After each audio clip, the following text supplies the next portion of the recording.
रतन टाटा जी का नाम आपने सुना होगा। रतन जी जिस प्रकार की टाइम एफिशिएंसी और टाइम मैनेजमेंट में काम किया, unbelievable. 80 companies under Tata sons, 80 company है, 15 से 18 कंपनी तो फॉर्च्यून 500 की लिस्ट में। ये टीसीएस वगैरह कंपनी 40,000 करोड़, 60,000 करोड़, 1 लाख करोड़ की कंपनी है। टाटा ट्रस्ट के एक एग्जीक्यूटिव है, वे हमारे बहुत अच्छे मित्र हैं। वैसे एक बार बैठे थे, मैंने उनको पूछा कि Ratan ji as chairman of Tata Sons, ये बात है 10-12 साल पहले की, तो 80 कंपनी है, तो 80 कंपनी की बोर्ड मीटिंग साल में एक बार होती है, 80 कंपनी की एजीएम्स, एनुअल जनरल मीट्स होती है साल में एक बार, तो 80 दिन तो बोर्ड मीटिंग में चले जाते होंगे, 80 दिन तो एजीएम में चले जाते होंगे, तो 160 दिन तो 365 पैसे मीटिंग्स में चले गए। 52 वीक्स आते हैं, मतलब 52 संडेज आते हैं, तो 160 प्लस 52 तो 212 दिन तो ऐसे ही चले गए 365 में से, मीटिंग और छुट्टी। चलो कोई वैकेशन न ले तो भी एक इतवार तो है। तो मैंने उनको पूछा, रामास्वामी को, कि how is he managing his time. तो इसमें ऑफिस टाइम क्या बचा, ट्रैवल टाइम क्या बचा, मीटिंग टाइम क्या बचा, एडमिनिस्ट्रेटिव टाइम क्या बचा। उन्हें बोला कि स्वामी मैं आपको बताऊं कि Ratan ji how he uses his time. जब उन्होंने बताया, आई फेल्ट के the ground was slipping from under my feet, unbelievable. Ratan ji 4 board meeting एक साथ चलाते हैं, 4 कमरे में 4 बोर्ड मीटिंग चलाते हैं, तो 4-4 मीटिंग चलाते एक बार। मैंने बोला how can this happen. TCS तो कंप्यूटर वाली सब बातें होती है, वहां से बाहर निकले तो हाउसिंग की बात आ जाती है, हाउसिंग में से बाहर निकले बीच में समय कितना मिलता है, ये कमरे में से निकले पूरा माइंडसेट बदलना होता है ना। मोटर्स मतलब ऑटोमोबाइल्स, ऑटोमोबाइल्स में से कमरे में से बाहर निकले तो यहां ये कमरे में गए तो वहां हाउसिंग की बात आ जाती है। तो बोले कि हाँ, तब मुझे पता चला कि ह्यूमन माइंड इतना कैपेबल है। और बोले कि घर से निकलते हैं, गाड़ी में बैठते हैं, then he touches his file to know today's agenda of the meeting, सिर्फ गाड़ी में पढ़ लेते हैं। लेकिन रामास्वामी ने मुझे कहा कि एक भी प्रसंग ऐसा नहीं है, वे बोल रहे थे, मुझे कह रहे थे कि मैं 35-40 साल से उनके साथ हूं, एक भी प्रसंग ऐसा नहीं बना है कि मीटिंग पूरी होने के बाद वे कहे कि अगर यार अरे वो एक एजेंडा था वो तो रह गया, या वो बोले कि चलो अभी कोई एजेंडा में कोई बात बाकी है। एक बार एजेंडा पढ़ लिया, फिर से कभी वो पेपर उन्होंने मांगा नहीं मीटिंग में, and he works according to that agenda. कितना इन्वॉल्वमेंट होगा जब पढ़ा हुआ एजेंडा, मतलब कितनी फोकस्ड एनर्जी से पढ़ा होगा। This is called efficiency, work efficiency बोलते हैं। फिर मैंने वो पूछा कि लोग उनको पत्र लिखते हैं? हाँ लिखते हैं, यंगस्टर्स भी लिखते हैं और कोई बिजनेसमैन भी लिखते हैं, गवर्नमेंट में से भी लेटर आते हैं, वो तो इतनी बड़ी कंपनी आते जाते रहते हैं। मैं बोला when does he attend his letters? तो क्या स्वामी जी उसकी कहानी भी बहुत दिलचस्प है। मैंने बोला बताओ। See how efficiently and time management this people of this level do. उन्होंने कहा जो अगले दिन सभी पत्र पढ़े हैं, उत्तर दे दिए हैं उनके 2 सेक्रेटरीज को, दूसरे दिन सुबह जब वे ऑफिस पधारते हैं रतन जी, तब एक साइनिंग रूम होती है बॉम्बे हाउस में, वहां पेडर रोड पे। पहले वो साइनिंग रूम में आते हैं और उसमें 15-20 टेबल पे जो जो लेटर्स पे साइन करना है वो लेटर्स पड़े होते हैं, ड्राफ्टिंग मशीन होता है और उसमें पेन रखी होती है। एक पेन पकड़ के साइन करे, सभी 20 लेटर में ओरिजिनल साइन होती है, ओरिजिनल पेन से, ड्राफ्टिंग मशीन से साइन करके अंदर चले जाते हैं। 10-10:30 बजे फिर से रेस्ट रूम में जाते हैं, तभी एक बार आते या जाते वक्त साइनिंग रूम में जाते हैं, तभी 15-20-25 लेटर्स रखे जाते हैं, साइन करके चले जाते हैं। एक में साइन की, वो ड्राफ्टिंग मशीन सिंक्रोनाइज मूवमेंट से चलता है और सभी 15-20 ड्राफ्टिंग मशीन में एक पेन रखी होती है, वो साइन हो जाती है। Because he has to sign 200 papers a day, 200 sign उनकी चाहिए रोज, तभी तंत्र चलता है। तो अगर 200 साइन अपनी टेबल पे लाके साइन करने का प्रयत्न करे तो वो तो 1 घंटा चला जाएगा, 2 घंटा चला जाएगा। पूरे दिन में इस प्रकार से साइन करता है।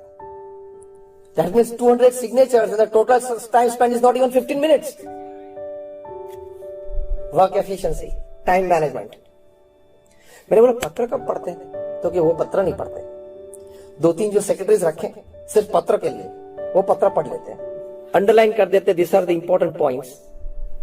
मैंने बोला तब उनको नोटिफिकेशन कब देते? मतलब कहते कब है कि ये एक पत्र है, यहां से आया है, ये एम्बेसी से आया है, ये पीएमओ में से आया है, ये मिनिस्ट्री रेवेन्यू फाइनेंस में से ये बात आई है।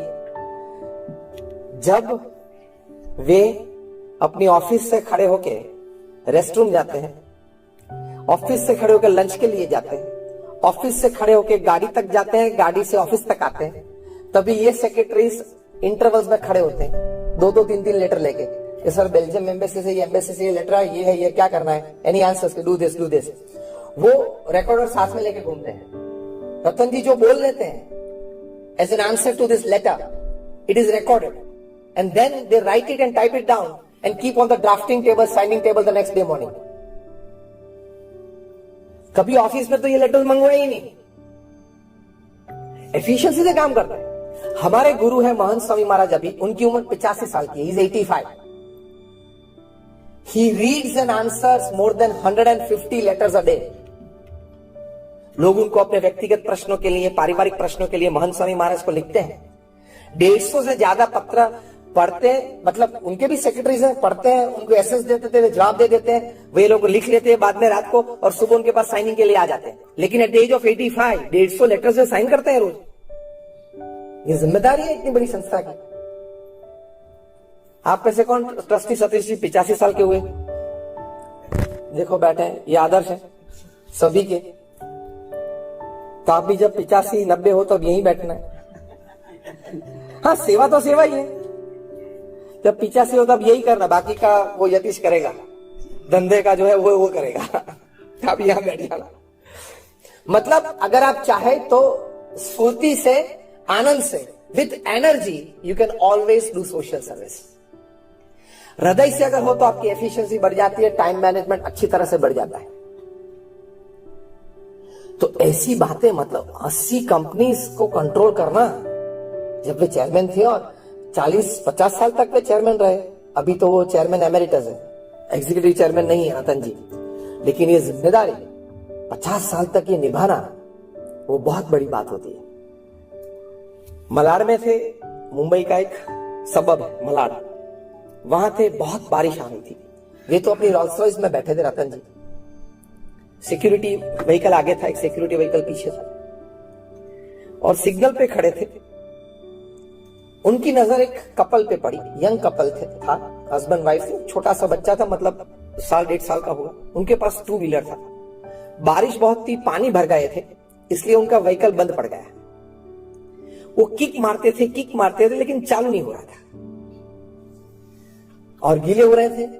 वैसे पूरे गीले तो हो ही गए थे क्योंकि मुंबई का बारिश है। तो और जो औरत थी वो अपने छोटे बच्चे को गोद में लेके दौड़ के यहाँ कोई शेल्टर मिल जाए, वहां से देखते, शॉपिंग मॉल थोड़ा दूर था, वहां तक वो दौड़ी। ये सब रतन जी ने रोल्स रॉयस में बैठे बैठे पूरा देखा। उनके आंख में आंसू आ गए, और रतन जी ने अपने आप को प्रश्न पूछा, Why can't every Indian have a car? हर एक भारतीय को एक कार चाहिए। और दूसरा वाक्य वे बोले, Every Indian must have a car and I will give a car to every Indian for just 1 lakh rupees. Middle class, lower middle class को। और इस विचार में से जन्मा टाटा नैनो। सक्सेस स्टोरी उसकी प्रैक्टिकल मार्केट में प्लस माइनस कम ज्यादा वो एक दूसरी बात है, लेकिन एक संकल्प, एक भावना, एक काम और एक लोग और समाज के प्रति कुछ करने की भावना। अब अपने काम में ही उलझे हुए थे, इतनी बड़ी कंपनी चला रहे थे, उसके बीच एक नया विचार इस प्रकार का आना और ये दर्जे का आना, मतलब ये निस्वार्थ सेवा। तो जो मैंने तीसरी बात बताई थी कि आपकी वर्क एफिशिएंसी और टाइम मैनेजमेंट बढ़ जाएंगे जब आप कोई निस्वार्थ भाव से सेवा करेंगे। क्यों? कि निस्वार्थ भाव से सेवा करेंगे, आपके स्ट्रेस लेवल्स नीचे रहेंगे।